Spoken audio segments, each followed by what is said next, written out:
Bonjour à tous, en direct de Dubaï, la ville de la démesure avec le Burj Khalifa qui est la plus grande tour du monde, ainsi que les V8 et les V10 qui consomment du 40 litres au 100 et le soleil toute l'année. Bref, que des belles choses à voir. Bonjour à tous. Donc le sujet du jour, voilà, donc combien tu vas avoir dans la poche à la fin du mois avec ton salaire moyen. Donc c'est un salaire moyen, c'est une moyenne que je fais, bien sûr, je généralise parce que ça varie en fonction des salaires, en fonction de où tu habites, en fonction du train de vie que tu as. Donc voilà, je fais une moyenne pour que tu saches à peu près combien il va te rester à la fin du mois dans ta poche. Du coup, avec un salaire moyen de 4500 francs par mois, donc à l'heure actuelle, avec 4500 francs par mois, c'est équivalent à 4600 euros. C'est du jamais vu. Donc ça veut dire, si toi aujourd'hui tu veux devenir frontalier suisse, c'est le meilleur moment par rapport au taux de change. Ça veut dire que ton pouvoir d'achat a augmenté en France.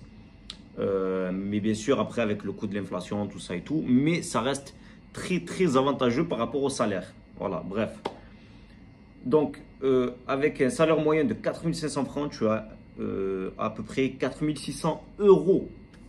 Alors qu'à l'époque, moi quand je suis arrivé il y a 5 ans, le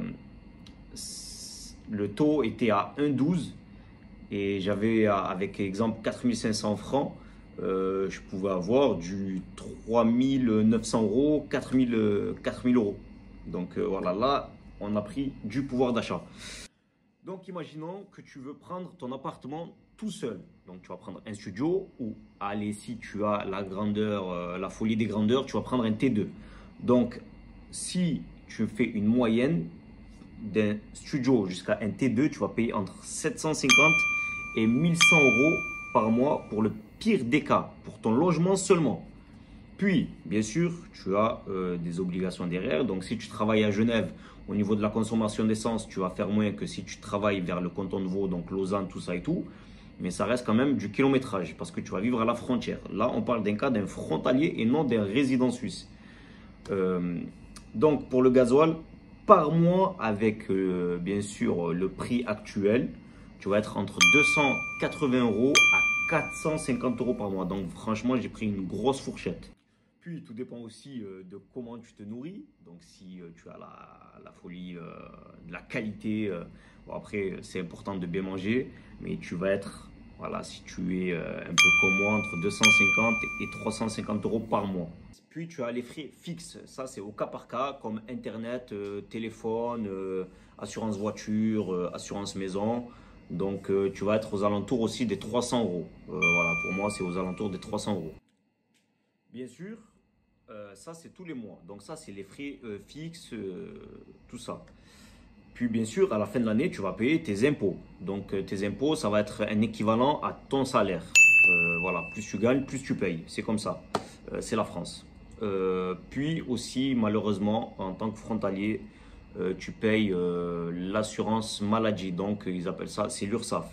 En fait, tu payes l'URSSAF. Vu que tu ne cotises pas à l'assurance maladie, tu vas payer aussi chaque année 8% de ton salaire. Donc pour un salaire de 4500 francs, donc qui équivaut à 4600 euros à l'heure actuelle, tu payes en moyenne un loyer de 900 euros, des factures de 300 euros, de la nourriture, donc ton panier du mois c'est 300 euros, essence une moyenne de 350 euros, puis tu vas payer aussi l'URSSAF. Donc si tu gagnes 4500 euros par mois, donc dans l'année ça va te faire du 54 000 euros, je crois si j'ai bien compté.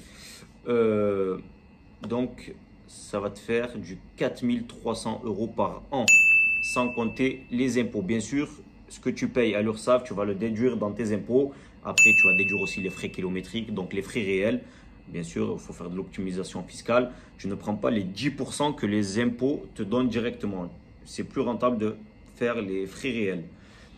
Donc, si tu déduis l'URSSAF et les impôts dans l'année, donc tu les mensualises, pour vivre en tant que frontalier suisse, avec un salaire de 4500 € et en vivant seul et juste en faisant travail maison, voilà, juste les frais fixes, tu vas dépenser tous les mois à peu près 2500 €. Donc, c'est vrai que c'est énorme. Mais là, tu as déjà payé tes impôts, tu as payé l'URSSAF, tes frais fixes, tout ça. Et dans ta poche, ça veut dire qu'il va te rester 2000 €. Ah, alors ça, en France, je ne pense pas que tu pourras les mettre de côté. Voilà, donc c'est vrai, il y a énormément de sacrifices. Voilà, il y a du travail à donner. Tu vas partir de chez toi, de ta zone de confort et tout.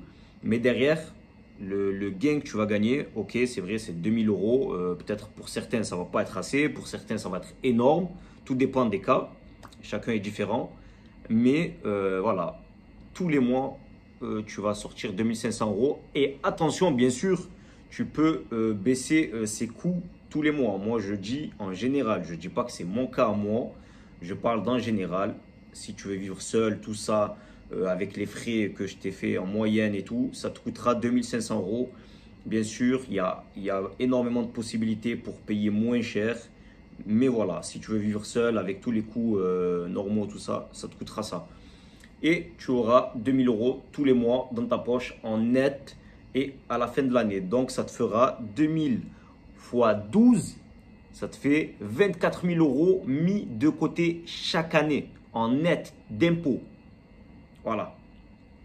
Donc, si tu veux devenir frontalier suisse, tu veux savoir comment faire, mets des commentaires, like, abonne-toi, donne-moi de la force. Comme ça me donnera envie de créer un groupe et de discuter avec vous et de vous donner des conseils, même si je le fais déjà avec quelques-uns. Voilà, mais après, ça me prend du temps. Donc voilà, commente, abonne-toi et je vais essayer de trouver le moyen de créer un groupe pour pouvoir vous aider à devenir frontalier suisse et vous donner les meilleurs conseils. Allez, ciao!